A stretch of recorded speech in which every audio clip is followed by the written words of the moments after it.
इस देश का इतिहास गवाह है, जब भी जाति के नाम पर, क्षेत्र के नाम पर, भाषा के नाम पर बंटे हैं तो निर्ममता से कटी भी है।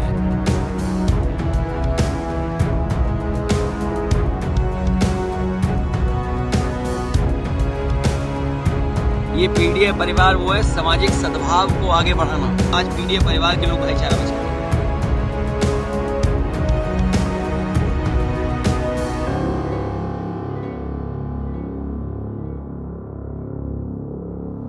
नमस्कार, मैं हूं आपके साथ जूही तोमर और आप देख रहे हैं news one India. Yogi Adityanath fire brand नेता, जिन्होंने जो बोल दिया वो करके दिखा भी दिया, कभी अपनी बातों से तो कभी अपने एक्शन से और कभी अपने ऐसे बयानों से जिसका कोई तोड़ ही नहीं निकाल सकता। जिस तरीके से उत्तर प्रदेश की 9 विधानसभा सीटों पर हुए उपचुनाव के साथ ही साथ महाराष्ट्र और झारखंड में यूपी के सीएम योगी आदित्यनाथ की जनसभाओं वाली सीटों पर हार जीत का आंकड़ा उनका आगे की राजनीतिक कद तय करेगा। तीनों ही राज्यों में सीएम योगी के नारे बटेंगे तो कटेंगे की सबसे ज्यादा चर्चा रही।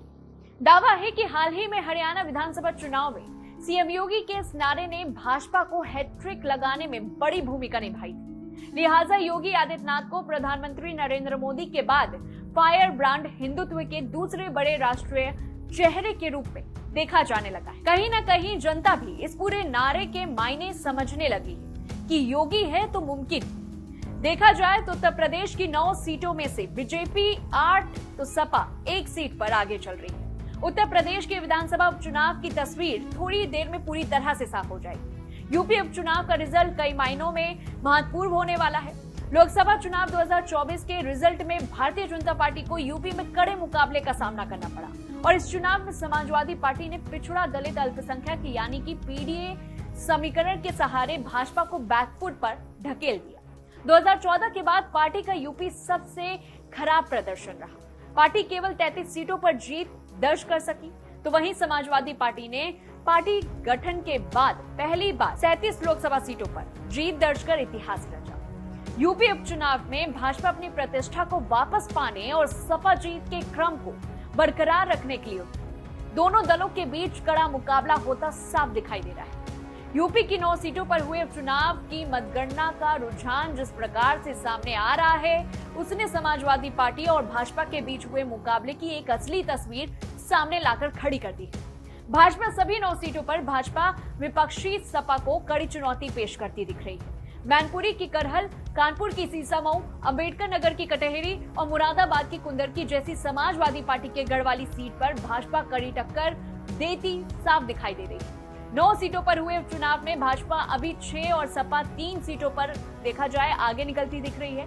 वहीं भाजपा को गाजियाबाद सदर, खैर, फूलपुर, कटेरी और मझवा सीट पर भाजपा बढ़त बनाए हुए है। वहीं मीरापुर सीट पर एनडीए की सहयोगी रालोद और सपा के बीच टक्कर दिख रही है। समाजवादी पार्टी के लिए यूपी उपचुनाव की चुनौती बड़ी है और लोकसभा चुनाव में जीत के बाद कार्यकर्ताओं का मनोबल बढ़ा दिखा।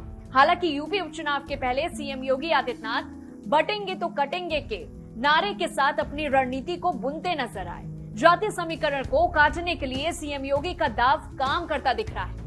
उपचुनाव की वोटिंग से पहले अखिलेश यादव का बयान खासी चर्चा में आया। इसमें वे सीएम योगी के खिलाफ सीधा हमला करते दिखे। अखिलेश यादव ने भाजपा पर सांप्रदायिक ध्रुवीकरण का आरोप लगाया।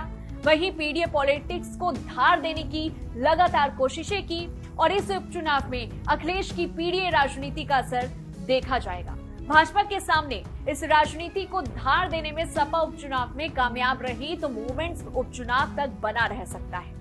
अगर ऐसा करने में सपा नाकामयाब रही तो फिर परेशानी बढ़ेगी। समाजवादी पार्टी अध्यक्ष अखिलेश यादव ने मतगणना से पहले पार्टी कार्यकर्ताओं को बड़ा संदेश दिया है। साथ ही उन्होंने चुनाव आयोग और इंडिया गठबंधन के सभी 9 सीटों के उम्मीदवार से बड़ी अपील भी की। उन्होंने कहा कि मतगणना की सुबह ये सुनिश्चित करें कि नियमों अनुसार पोस्टल बैलेट पहले गिने जाएं, इसके बाद ईवीएम मशीनों के वोटों की गिनती।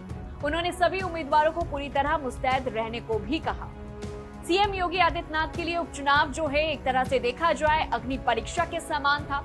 इस उपचुनाव रिजल्ट के जरिए प्रदेश की राजनीतिक जमीन पर सीएम योगी आदित्यनाथ के प्रभाव की परीक्षा होनी थी।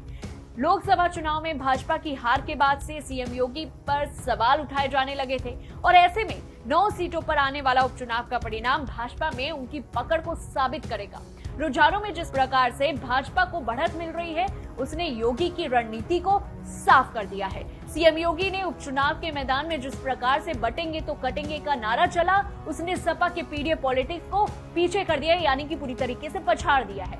सीएम योगी ने आक्रामक प्रचार किया और इसी कारण अखिलेश यादव तक को कहना पड़ा कि आजादी के बाद का ये सबसे कठिन उपचुनाव था। भाजपा इस चुनाव से 2027 की रणनीति बनाती दिख सकती है और ऐसे में अब ये देखने वाली बात होगी कि आखिरकार किसका जादू चला है, क्योंकि देखा जाए तो योगी आदित्यनाथ का जादू चल रहा है और वहीं सपा 1 सीट पर आगे है। इस पूरी रिपोर्ट को लेकर के आपकी क्या कुछ राय है, कमेंट बॉक्स में बताएं। तब तक के लिए देखते रहिए News1 इंडिया।